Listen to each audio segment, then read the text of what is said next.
Hello बच्चों, आप सब कैसे हो। होप है कि आप ऑनलाइन क्लासेस एंजॉय कर रहे होंगे और वीडियो को ध्यान से सुन रहे होंगे। पहले जो हमने किया है वसंत के, हमने 2 चैप्टर कर लिए हैं, कविता और एक नादान दोस्त, और 3 चैप्टर किए हैं वसंत के और 2 हमने कर लिए हैं व्याकरण के। लेकिन अप्रैल के मंथ का हमारा एक चैप्टर रामायण का भी है। बाल राम कथा हमारी बुक का नाम है। बाल राम कथा वाल्मीकि रामायण पर आधारित है जो, और उसका पहला चैप्टर है अवधपुरी में राम। उसके पहले चैप्टर का नाम है अवधपुरी में राम। आज हम इसकी रीडिंग करेंगे कि चैप्टर में क्या है। अवधपुरी में राम फर्स्ट चैप्टर का नाम है। बच्चे, ये कथा अवध की है और बहुत पुरानी है। अवध में सरयू नदी के किनारे एक अति सुंदर नगर था जिसका नाम था अयोध्या।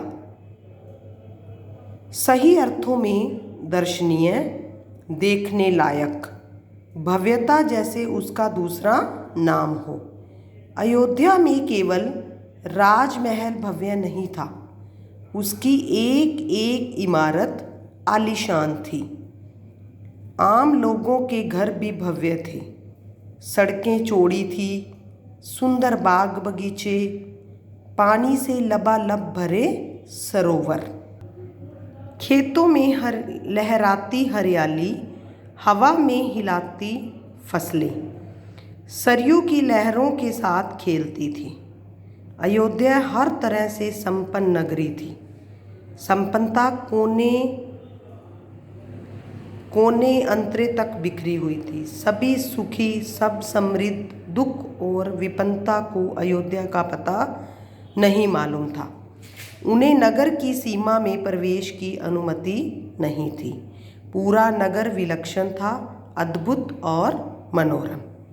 हाँ जी बच्चे, ये अयोध्या के बारे में बताया गया है कि ये बहुत पुरानी है, इसकी जो कथा है। और ये सरयू नदी के किनारे एक नगर था जिसका नाम था अयोध्या, और वो देखने लायक था। क्यों? क्योंकि भव्यता जैसे उसके सारे राजमहल थे, उसकी इमारतें आलीशान थी, उनकी सड़कें चौड़ी थी और हर तरफ खेतों में लहराती हरियाली, और साथ में अयोध्या हर तरह से संपन्न नगरी थी। उसे ऐसा होना ही था। वह कौशल राज्य की राजधानी था। कौशल राज्य, राजा दशरथ वहीं रहते थे। उनके राज में दुख का भला क्या काम। राजा दशरथ कुशल योद्धा थे और न्यायप्रिय शासक थे। महाराज अज के पुत्र। अब बच्चे, राजा दशरथ किसके पुत्र थे? महाराज अज के। महाराज रघु के वंशज, रघुकुल के उत्तराधिकारी। रघुकुल की रीति नीति का प्रभाव हर जगह दिखाई देता था, सुख समृद्धि से लेकर बात व्यवहार तक। कहने का मतलब कि अयोध्या के अंदर हर तरह की सुख समृद्धि थी, हर तरह का सुख था। लोग बहुत शांत भाव से वहाँ रहते थे, कोई झूठ नहीं बोलता था, हर तरफ सच था। तो तभी उसे सतयुग भी कहा जाता है कि ये सतयुग है। उस टाइम पे सतयुग था, कोई झूठ नहीं बोलता था। लोग मर्यादाओं का पालन करते थे। लोग मर्यादाओं का पालन करते थे, सदाचारी थे। पवित्रता और शांति हर जगह थी नगर में, लोगों के मन में भी। सभी लोग मर्यादाओं का पालन करते थे, पवित्र थे, मन में शांति थी, कहीं कपट नहीं था, कोई धोखा नहीं था। राजा दशरथ यशस्वी थे, उन्हें किसी चीज़ की कोई कमी नहीं थी। राज सुख था, कमी होने का प्रश्न ही नहीं था। लेकिन उन्हें एक दुख था। वो दुख क्या था? वो छोटा सा दुख, मन के एक कोने में छिपा हुआ। वह रह रह कर उभर आता था। उन्हें सालता रहता था, क्योंकि उनके कोई संतान नहीं थी। आयु लगातार बढ़ती जा रही थी। उनकी 3 रानियां थीं। पहली रानी का नाम था कौशल्या, दूसरी का नाम था सुमित्रा और तीसरी का नाम था कैकेयी। बस उन्हें एक यही दुख था कि उनके कोई संतान नहीं है। 3 रानियां थी। रानियों के मन में भी यही दुख था, संतान की कमी, जिसके बिना जीवन सूना सूना लगता था। हाँ जी बच्चे, जिनके औलाद नहीं होती उनको लगता है कि उनका जीवन बिल्कुल सूना है, क्योंकि बिना बच्चों के तो घर भी सूना लगता है और जीवन भी सूना लगता है। तो राजा दशरथ से रानियों को बातचीत प्राय इसी विषय पर आकर रुक जाती थी। राजा दशरथ की चिंता बढ़ती ही जा रही। बहुत सोच विचार कर महाराज दशरथ ने इस संबंध में वशिष्ठ मुनि से चर्चा की। अब वशिष्ठ मुनि कौन है? जो अयोध्या के गुरु थे। उन्हें पूरी बात विस्तार से बताई गई। रघुकुल के अगले उत्तराधिकारी के बारे में अपनी चिंता बताई। अब कहने का मतलब ये है कि बेटे, महाराज दशरथ हैं, वो अयोध्या के राजा थे। अगर महाराज दशरथ के पुत्र होता है तो वो राजगद्दी पर बैठेगा, तो रघुकुल का उत्तराधिकारी वो बनेगा। लेकिन जब उनके कोई संतान ही नहीं तो उन्हें उत्तराधिकारी की भी चिंता होने लगी। तो मुनि वशिष्ठ राजा दशरथ की चिंता समझते थे। उन्होंने दशरथ को यज्ञ करने की सलाह दी। पुत्रेष्टि यज्ञ, कहने का मतलब कि पुत्र प्राप्ति करने का यज्ञ। महर्षि ने कहा, आप पुत्रेष्टि दान यज्ञ करें महाराज, आपकी इच्छा अवश्य पूरी होगी। यज्ञ महान तपस्वी ऋष्यभृंग की देखरेख में हुआ। तपस्वी ऋष्यभृंग ने करवाया था यज्ञ। पूरा नगर उसकी तैयारी में लगा हुआ था। यज्ञशाला सरयू नदी के किनारे बनाई गई। यज्ञ में अनेक राजाओं को निमंत्रित किया गया। तमाम ऋषि मुनि पधारे। शंख ध्वनि और मंत्रोच्चार के बीच एक एक करके सबने आहुति डाली। आहुति क्या होती है? जब हम यज्ञ करते हैं तो उसके अंदर हवन सामग्री डालते हैं, तो उसी को ही आहुति बोला जाता है। लेकिन अंतिम आहुति किसने दी थी? राजा दशरथ ने। यज्ञ पूरा हुआ। अग्नि के देवता ने महाराज दशरथ को आशीर्वाद दिया। कुछ समय बाद दशरथ की इच्छा पूरी हुई। कैसे? तीनों रानियां पुत्रवती हुई। महारानी कौशल्या ने राम को जन्म दिया चैत्र माह की नवमी के दिन। चैत्र माह क्या होता है? देसी महीने का नाम है चैत्र माह। रानी सुमित्रा के 2 पुत्र हुए, लक्ष्मण और शत्रुघ्न। रानी कैकेयी के पुत्र का नाम भरत रखा गया। राजमहल में खुशी छा गई। नगर में बधाइयाँ बजने लगी, मंगल गीत गाए गए। हर ओर खुशी, उत्सव जैसा दृश्य। राजा दशरथ बहुत प्रसन्न थे, क्योंकि उनकी मनोकामना पूर्ण हो गई थी। प्रजा प्रसन्न थी कि दशरथ की चिंता दूर हो गई। नगर में बड़ा समारोह आयोजित किया गया, धूमधाम से। आयोजन में दूर दूर से लोग आए।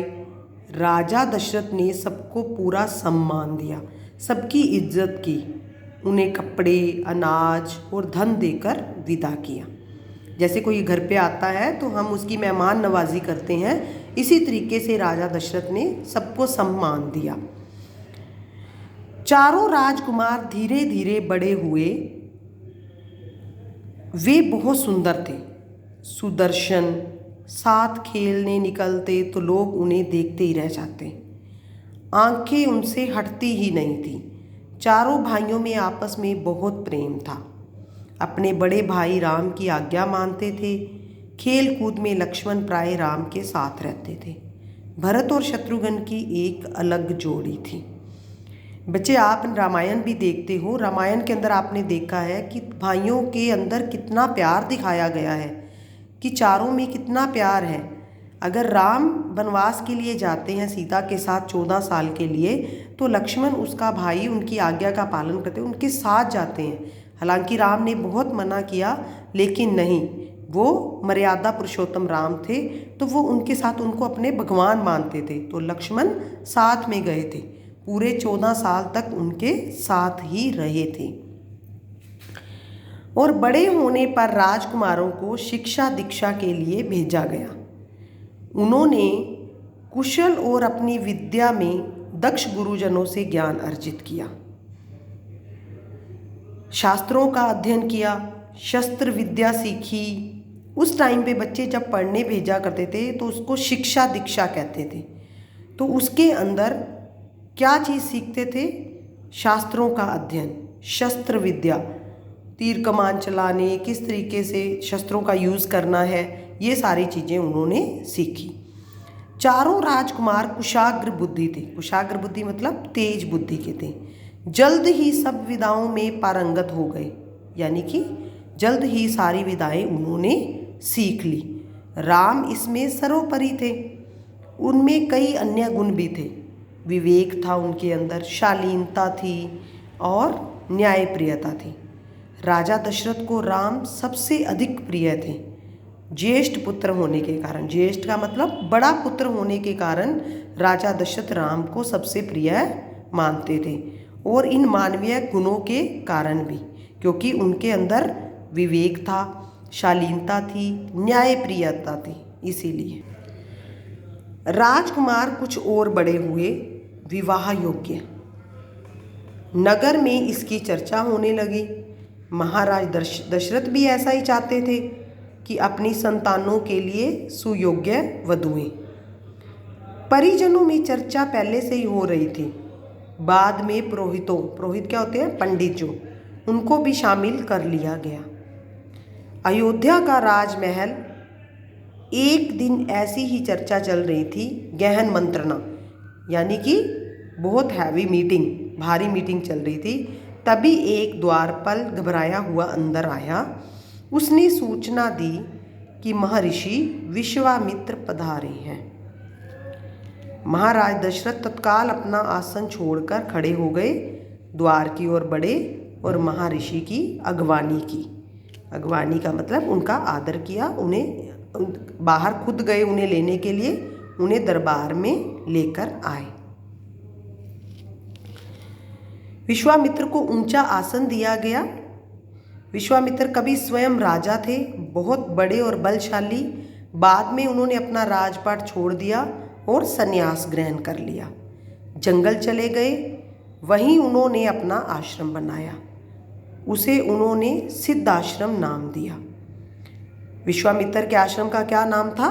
सिद्धाश्रम नाम था। महर्षि के स्वागत सत्कार के बाद दशरथ ने कहा, महर्षि आज्ञा दें, मैं आपकी क्या सेवा कर सकता हूँ?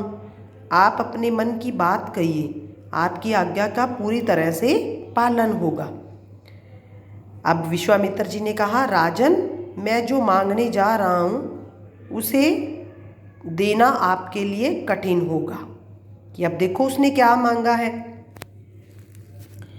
आप आज्ञा तो दीजिए महर्षि, मैं उसे पूरा करने के लिए तत्पर हूँ। इट मीन्स मैं उसे पूरा करने के लिए तैयार हूँ, बिल्कुल नहीं हिचकूंगा। तो मैं सिद्धि के लिए एक यज्ञ कर रहा हूँ, अनुष्ठान लगभग पूरा हो गया है, लेकिन 2 राक्षस उसमें बाधा डाल रहे हैं। मैं जानता हूँ कि उन राक्षसों को केवल एक ही व्यक्ति मार सकता है, और वह है राम। आप अपने ज्येष्ठ पुत्र को मुझे दे दो ताकि मेरा यज्ञ पूरा हो जाए। विश्वामित्र ने ऐसा कहा। अब विश्वामित्र ने राम को क्यों मांगा? क्योंकि वो उन राक्षसों का वध कौन कर सकता है? केवल राम। दशरथ पर जैसे बिजली सी गिर पड़ी, वह अचकचा गए। उन्हें उम्मीद ही नहीं थी कि मुनिवर उनसे राम को मांग लेंगे, उनके ज्येष्ठ पुत्र को मांग लेंगे, उनके सबसे प्रिय। दशरथ चिंता में पड़ गए। विश्वामित्र दशरथ की दुविधा समझ रहे थे। उन्होंने कहा, मैं राम को केवल कुछ दिनों के लिए मांग रहा हूँ। यज्ञ 10 दिन में संपन्न हो जाएगा। महाराज दशरथ दुखी हो गए। पुत्र वियोग की आशंका से ही वो कांप उठे। उन्होंने लगा कि उनका पुत्र उनसे बिछुड़ जाएगा। दरबार में सन्नाटा सा छा गया। दशरथ की दशा देखकर मंत्री चिंतित थे, पर चुप थे। महर्षि वशिष्ठ शांत थे। इतने में दशरथ कांप कर बेहोश हो गए। होश आया तो डर ने उन्हें फिर जकड़ लिया। मूर्छित होकर दोबारा गिर पड़े और मूर्छित पड़े, संज्ञा शून्य पड़े रहे। हाँ जी बच्चे, आज हमने इसका हाफ चैप्टर रीड किया है। हाफ हम इसकी रीडिंग नेक्स्ट डे करेंगे, क्योंकि ये बहुत लेंथी चैप्टर है। आराम से पढ़ेंगे और अच्छे से समझेंगे कि विश्वामित्र कौन थे, महाराज वशिष्ठ कौन थे, दशरथ कौन था, उसकी तीनों रानियों के नाम क्या थे। तो ये चीज़ें बहुत ध्यान से पढ़ना ज़रूरी है, जिसकी वजह से हमें अच्छे से समझ आ सके। धन्यवाद।